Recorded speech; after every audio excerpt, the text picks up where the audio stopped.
जय माता दी भक्तों। आज का जो वीडियो है वो टैगलाइन से आप समझ गए होंगे। रक्षाबंधन 2023 के बारे में बता रहा हूँ मैं। तो भद्रा के चलते इस बार रक्षाबंधन जो है वो 30 अगस्त को मनाना शुभ है या फिर 31 अगस्त को मनाना शुभ होगा। कौन सा दिन अशुभ है और कौन सा दिन शुभ है, जो कन्फ्यूजन है कि इस बार 2 बार रक्षाबंधन आ रहा है तो कैसे वो क्या करना है, वो सारी चीज़ मैं इस वीडियो के माध्यम से बता रहा हूँ। साथ ही साथ आपको सही तिथि भी बताऊँगा, शुभ मुहूर्त भी बताऊँगा राखी बांधने का, और क्या करना चाहिए क्या नहीं करना चाहिए राखी पे, ताकि आपके भाई की रक्षा हो सके और बहन का आशीर्वाद अपने भाई के लिए लग सके, ताकि जीवन में उनकी खूब सारी खुशियाँ आए।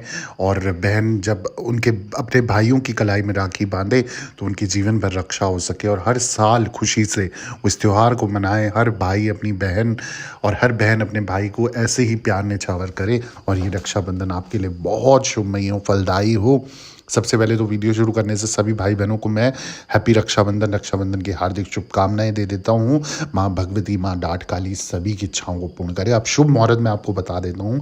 जो शुभ मुहूर्त है रक्षाबंधन का, वो आपका रक्षाबंधन श्रावण पूर्णिमा तिथि 30 अगस्त 2023 राखी बांधने का जो समय है, 30 अगस्त को अगर आप कर रहे हो तो रात को 9:03 के बाद, ठीक है, रात को 9:03 के बाद, यानी कि 30 अगस्त को आप राखी बांध सकते हो।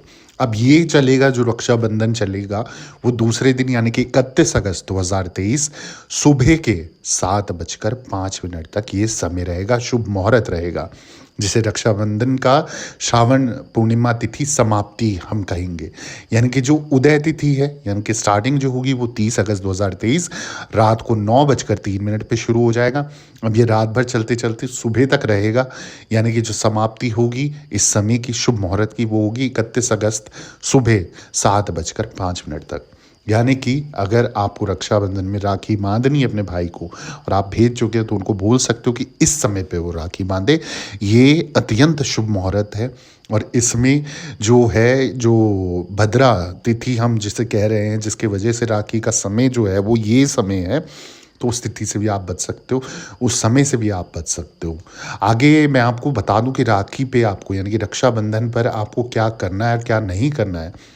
खासकर जो भाई बहन है राखी बांधते हैं तो कुछ चीज़ों का खास ध्यान रखना पड़ता है, तो उसको मैं आपको बता देता हूँ। उससे पहले आप सभी भक्तों से निवेदन है, अगर आपके जीवन में कोई भी संकट परेशानी चल रही है, जगह जगह चौकी दरबार जा जाके थक चुके हो, कोई निवारण आपको हाथ नहीं लग रहा है, या कुंडली बनवानी है, दिखवानी, कोई महादशा है, दोष है, या जीवन में ऐसी कुछ स्थिति आ गई जिसका आपको सामना करना बहुत मुश्किल हो गया है, या फिर आपका शादी ब्याह, कर्जा उधारी, डाइवोर्स, लव, कोई भी तरीके का केस है उसमें आपको सफलता नहीं मिल रही है, जीवन में सरकारी नौकरी का योग नहीं बन रहा है, कैसी भी परेशानी हो, आपको क्या करना है, मेरी Instagram ID, Facebook ID, threads ID, Pinterest ID और यूट्यूब आईडी, ये सारी आईडी एक ही नाम से है, ऑफिशियल देवी भगवती शक्ति, जो कि नीचे आप ब्लिंक करते हुए देख रहे हो नाम को। मेरा यूट्यूब चैनल का भी नाम सेम है। इस आईडी पे आप किसी भी इंस्टाग्राम या फेसबुक में अपॉइंटमेंट लिख के मैसेज करें। एक छोटी सी अमाउंट पे करने के बाद आपको जो भी आपके सवाल हैं, जो भी आपकी समस्या है, आप मुझसे पूछ सकते हो। आपको एक निर्धारित समय दिया रहेगा, उस समय पे आपको ऑनलाइन रहना पड़ेगा और ऑनलाइन रह के जो भी सवाल होंगे वो सुने जाएंगे, समझे जाएंगे, उसके आधार पर आपको निवारण दिया जाएगा, चाहे वो तंत्र क्रिया के माध्यम से होगा, चाहे अघोर विद्या के माध्यम से होगा, चाहे वो नॉर्मल कुंडली के उपाय होंगे, तो उस हिसाब से आपको निवारण दे दिया जाएगा। सच्चे मन सच्चे भाव से ऑफिशियल देवी भगवती शक्ति के दरबार से जुड़े, आपका 100% समाधान किया जाएगा। अब रक्षाबंधन 2023 पे जो है आपको क्या करना चाहिए और क्या नहीं करना चाहिए, वो ज़रूरी जानकारी मैं आपको बता देता हूँ। सर्वप्रथम तो सबसे पहली बात, रक्षाबंधन का जो त्यौहार है हमेशा भद्रा रहित काल में ही मनाएं, यानी कि जो भद्रा का समय होता है उस समय पे आपको राखी नहीं बांधनी है। अगली जो चीज़ है वो ज़रूरी चीज़ है, रक्षाबंधन के दिन सुबह जल्दी उठकर स्नान करें और पूरे घर में गंगा जल का छिड़काव करें।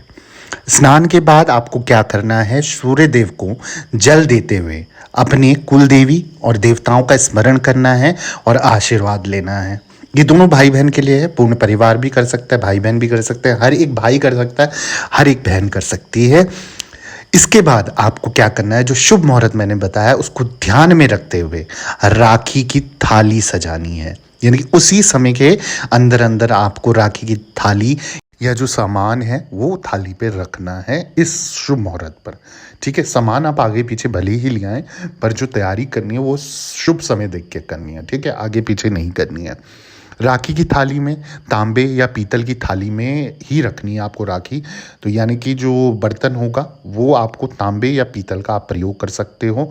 इसमें आपको क्या क्या रखना है वो भी मैं आपको बता देता हूँ। ज़रूरी चीज़ें हैं अक्षत, बिना टूटे हुए चावल, सिंदूर लाल रंग का, और मिठाई आप कोई भी मिठाई रख सकते हो। और सबसे ज़्यादा जो रक्षाबंधन में पसंद करी हुई मिठाई होती है या जो मीठा होता है वो होता है घेवर, जो सबका फेवरेट होता है। सब दिल से उसका इंतज़ार करते हैं। मुझे तो बहुत पसंद है।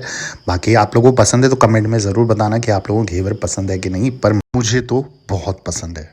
ठीक है, अब अगली जो चीज़ है वो है अपने कुल देवता को रक्षाबंधन पर रक्षा सूत्र को समर्पित करते हुए पूजा संपन्न करें।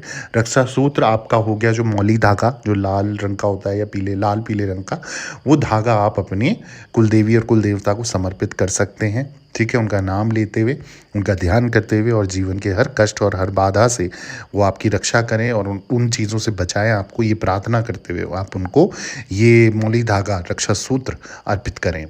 राखी बांधते हुए इस बात का ध्यान रखें कि भाई का मुख जो होगा वो पूर्व दिशा की ओर होगा। यानी कि जब आप भाई को राखी बांध रहे हैं तो उसका जो मुंह होना चाहिए वो पूर्व डायरेक्शन में होना चाहिए।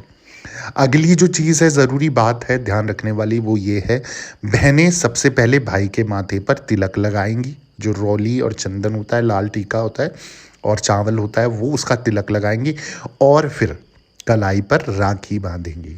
तो जो नियम है, जो विधि है, वो मैं आपको बता रहा हूँ। इस तरीके से आप कर सकते हो। ठीक है, इसके बाद क्या है, बहनें भाई के दाहिने हाथ पर राखी बांधेंगी। ठीक है, अब दाहिने हाथ पे सभी बहनें राखी बांधती होंगी जैसा चला आ रहा है। इसके बाद आपको भाई और बहन को दूसरे को घेवर या मिठाई या रसगुल्ले जो भी आपको पसंद है वो आपको खिलाना है। ठीक है, बड़े ही प्रेम से खुशी खुशी आशीर्वाद देते हुए और लेते हुए, ठीक है, प्रणाम करते हुए अपना ये कार्य पूरी तरीके से निभाएं और अच्छे से करें, समय के अनुसार करें तो आपके लिए रक्षाबंधन फलदायी होगा। अपनी इच्छा मांगे तो वो भी पूर्ण हो जाएगी। और बाकी सभी को रक्षाबंधन की एक बार फिर से बधाइयाँ। कमेंट में ज़रूर जय माता दी लिख देना और ज़रूरतमंद लोगों के साथ ये वीडियो शेयर कर देना। चैनल सब्सक्राइब नहीं करा तो सब्सक्राइब कर देना और लाइक कर देना और शेयर कर देना। सभी भक्तों को यही विनती है मेरी कि ऑफिशियल देवी भगवती शक्ति के दरबार से जुड़े रहें। जय माता दी, जय माँ डाट।